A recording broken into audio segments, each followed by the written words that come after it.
Good evening, everyone. Thank you so much for tuning in tonight. Apparently, I have an echo. Thank y'all. This is the Realdealfam Network. I am Andre, and this is my beautiful rib known as Essa.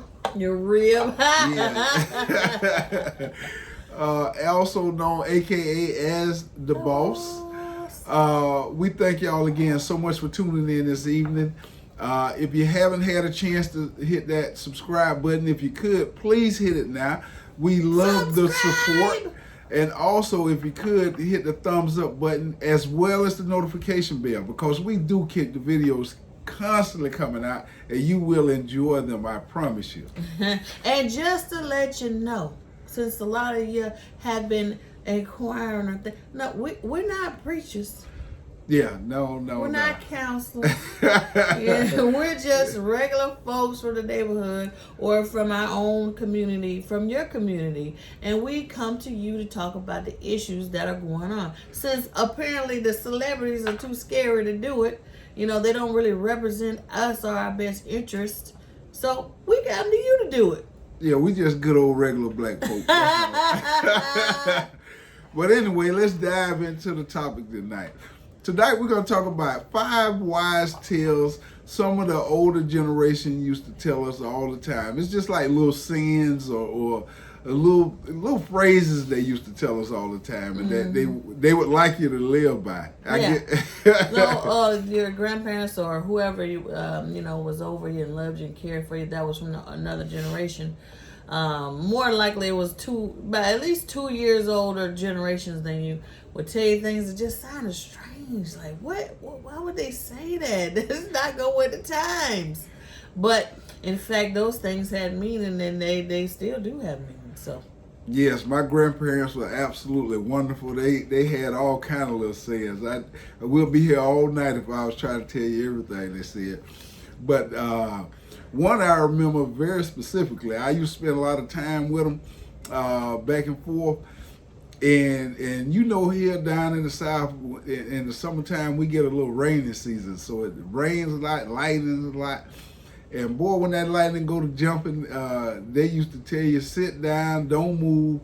And they cut all the power off in the house. So that was really tough to deal with. Sit down and let God do his work. He busy. So when I went to go visit him when we first met, it was a lightning storm. And it didn't matter if guests was over or not. You had to sit down there and then unplug everything. Go unplug the refrigerator, anything electrical. You had to unplug it and then sit back and let God do his work. Like, whoa, we can't get no air up in here. It's hot. And just like I said, it typically happened during the summer, because that's when we have the inclement weather in terms of rainstorms and lightning and so forth.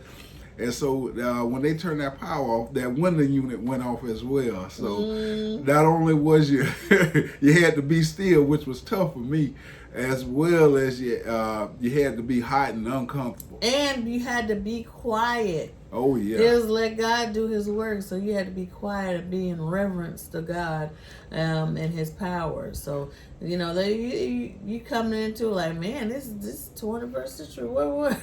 Yeah, that was just as important as being still, being quiet. I don't know if maybe talking would have brought that lightning down on your diet.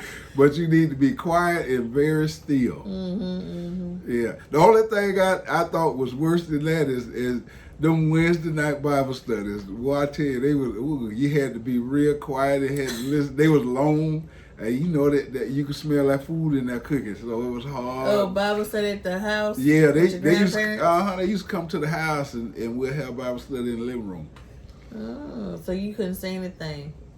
You was a young man. I wanted to be outside playing and so forth, but you had to come in and sit down. And when you're young, you don't know what they're talking about. You just sitting there. Well, I mean, that was probably not that fantastic, but you did at least learn about the Lord. But I just used to hate when your parents would turn on MASH or any of those Hee Haw or any of those All in the Family. Like, you had to sit there and be quiet. Now, that was torture. Like, oh my goodness. Well, you take MASH over no electric at all. So Grandma turned that MASH on and I was right there watching it. Yeah, that was better than being in the dark and the heat. Mm-hmm. But that was one of the things that they swore by, and you definitely had to abide by. Now another thing, the second thing that used to always get me, if back then was teenage pregnancies was very common.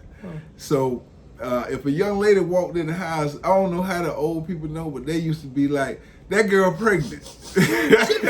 Yeah, they could tell. But they used to tell me that the number one thing, somebody was dreaming about fish. I dreamed of fish. A night I knew it was Jenny. She was pregnant. Like, oh And boy, God. I would tell you 9 times out of 10, they had you dead to right. If they found out who it was and went down the line, went to calling, letting everybody know to watch out. Yeah. Somebody was going to turn up pregnant. I never could understand what was the correlation with dreaming about fish and somebody being pregnant. I guess a little baby just swimming up in there. That was true, but never discount the older generation when they tell you something like that. They normally pretty accurate. They just like them Dollar Tree pregnancy tests. My God! If you didn't see that other video, we had cheapskate. Go take a look. Yeah. Now another thing to coincide with that, another saying they used to say, which is the third thing, is that if the young lady did have a baby, you can't go outside because they used to always say the girl pores are open. So if she go outside too soon after having a baby, she gonna end up coming down. They never said what type of illness. They just say she gonna get very sick. It was your pores are open, and I mean that is true. All of your pores are open.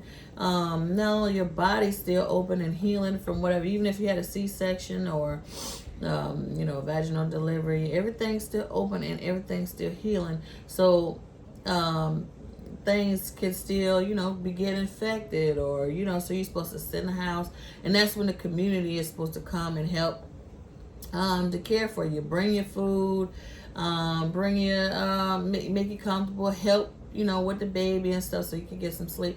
Now the community, everybody's individual, so that's not really optimal for you to be trying to stay inside your house for 40 days. That's torture, But for as far as your body, you're supposed to be separate from the mass population so that you or your baby won't get sick. And it is for safety precautions and health concerns, and they would tell you that. Yeah, I can see why they would say that today with the viruses going rampant like they are, like the coronavirus and so forth. Mm-hmm. You can see why the old people would say that. And they would also, if they saw the young lady out and they seen that baby out and the baby looked too young to be out, they would have a fit. Oh, in the stores, you still see, when you see a mom and you see a brand new baby, brand new, like baby, like, a week old, you're like, why is that baby? Get that baby back in there in the house. Cover that baby up. They get highly offended. Mm-hmm. They take that personal. So a word to the wise to the younger ladies, when you have them babies, either stay inside or try to avoid the elders because they going to definitely give you the business. And FYI, if you don't know and you're not from our community, you don't just go touching on random people's babies. No, you got germs and you got all kind of stuff. Don't touch the baby's hands. Don't touch the baby's feet. Don't try to kiss other people's babies. That is a giant X. No, you don't do that. Okay? We have first-hand experience with that with our kids. If you do take them certain places, some people just feel like, "Ooh, they so cute." Oh, so cute. Try to touch their hands. That is a giant no-no in our community. Don't touch on people's babies. They don't want your germs. Yeah, that's an absolute no. You use some discretion and know better than that. You don't see us doing that to people. We might stand back and sometimes your people act like they don't know. You know. Don't touch on nobody else's baby. Yeah, your hands dirty, you got germs and so forth. That's a no. Yeah, and if you go to somebody else's home, they just had a baby, you go in and wash your body. Wash up. Get some hand sanitizer. So wash yourself, and make sure you don't have any germs to give to that mother or that baby. And that's the stuff that your grandparents will teach you. Yeah, and unfortunately, we not apologetic for being overly sensitive when it comes to the babies, but that's just how we roll. I mean, that's how you get whoopee cough and all that stuff. You got to be basically quarantine your baby, or you have to go get a shot and make sure your baby don't get sick or whatever. But aside from the shot, just be restrictive as far as who can come close up on your baby within them 40 days, as your grandparents would used to tell you. Yeah, because when they get too sick, that BC Goodies ain't gonna help with that. So. That's one of them old remedies. But one of the fourth things they used to be particular about is when you go to some folks' house and they cooking spaghetti, they like, don't eat anybody's spaghetti. Oh my God! Yeah, this story is kind of gross, but you can make inference from that. Okay, so this story was for young men, and then your grandma would tell young men, like, don't go and eat any woman's spaghetti that's not your wife, or not your fiance, whatever woman that you trying to make. Why? Because she'll put some kind of, she could put her hoodoos on you because the sauce is red, and if it's her time, she's red, or they'll put they juices and sauce, you got what I'm saying. And then that was a giant no. You'll be connected to that woman forever, even if you're not meant to be together. You're not evenly yoked. So that was a big thing back in the old wives' tales. They tell you, don't eat anybody's spaghetti. Well, I wasn't familiar with that. Where I'm from, anything like that, we call you the root lady.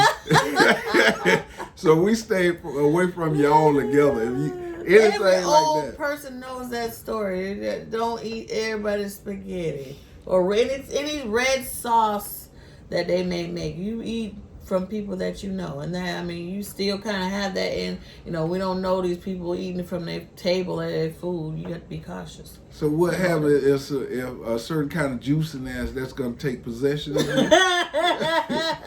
Well, back in the old days, they used to have all of these stories about people putting like hoodoo judo stuff on you, but those are old wives' tales. But as you find out, a lot of the old things the old people said back in the days wasn't so crazy. As you get older, you start seeing things that you didn't think existed. So. Yeah, that kind of talk, they're scared of children. I didn't think bedbugs existed. What was that saying? Yeah, don't let them bite. Don't let the bedbugs bite. And then there was an epidemic. You go to a hotel and there's bedbugs or whatnot. It may expensive hotels, So who knew that was real? But that existed. Yes. And that actually follows up on the fifth one. Like we were saying, that for me, like I say, where I'm from, we call that kind of root lady and stuff. And the fifth saying, they used to be very careful, very particular about which hair salons you go where people cut their hair, because they always felt like if somebody cut your hair, they could collect it, and then I guess they could have some kind of powers over you. That's in the Bible. What was his name? Samson and Delilah. She cut his hair. That was just his strength, and she cut it. Well, he was no longer the powerful. Yeah, he lost his strength by her just cutting his hair. I'm talking about root lady stuff, like collecting your hair, putting it in a Ziploc bag. He was blinded, and they like got hold to him and they tortured him and stuff. But anyway, he was cursed after that. He didn't have the power of God behind him. But that goes to show you, some things they say may be true. They cut the hair. Your grandma would tell you, or in this case, one of my aunts told me this. I had no clue. She was like, when you cut your hair, you comb your hair, you collect your hair out of your brush. And what do you do with it? You take it and you could burn your own hair. You don't put it in the trash, because if you let a bird get it, the bird could take your hair and put it in a nest, and that'll make you go like cuckoo. Like you start not being right in the head. Or somebody could get your hair and do anything with it, like you don't know what somebody's intentions are. If they're into that kind of stuff, they might get your hair. Now you see why black people have that Bible sitting on the dashboard. Because all this crazy stuff I mean, it sounds crazy, but that stuff goes way back. Just like I said in the Bible, they cut that man's hair and he was donezo. Yeah, but that, like I say, that's just cutting the man's hair. But this is you telling me a whole bird getting the hair, doing all kinds of stuff. That's like the stuff that the family would tell you. But these are back in the day. The stories that they brought back from, even back before slave days from Africa. A lot of these stories come from where they come from, and they've just traveled on through the lines through oral traditions. Well, all I can speak to is the lightning. And perhaps the having the young babies out early and having yourself out, the young ladies could get sick following a pregnancy or delivery. But as far as that hand spaghetti, I don't know nothing about that. Yeah, those are just like African stories or traditions that come through the line, and they tell you, let you know, hey, don't go to anybody, do your hair. Be careful. And whatever hair they collected. So, I mean, people don't believe in that kind of stuff now, obviously. You have the word of the Lord. But you still tell the next generation, hey, you be careful with your hair. Yeah, I'll check with my aunties. They'll let me know how true this stuff is. They know. They got a first-hand account from grandma and them. So, I get with them to see. But, again, we thank y'all so much for tuning in. That just was a few little things that the older generation used to say. Now you do need to take it kind of serious, and some of those things, like I say, are very applicable to today. So just keep that in mind. Yeah, if you've never heard these stories, why don't you go ask your grandparents, or if they're not living, your parents, and see what oral traditions are in your family that have been handed down. There's probably some you may not even know. We speaking of the no offense. But again, we thank y'all so much. All the support everybody's been giving us has been absolutely wonderful. And if you haven't had the opportunity, like we said earlier, please hit that subscribe button, as well as leave us a comment below. Let us know any experiences you may have had pertaining to the topic, and we'll absolutely love it. Thank you so much again. Good night. Give me that hair. Oh.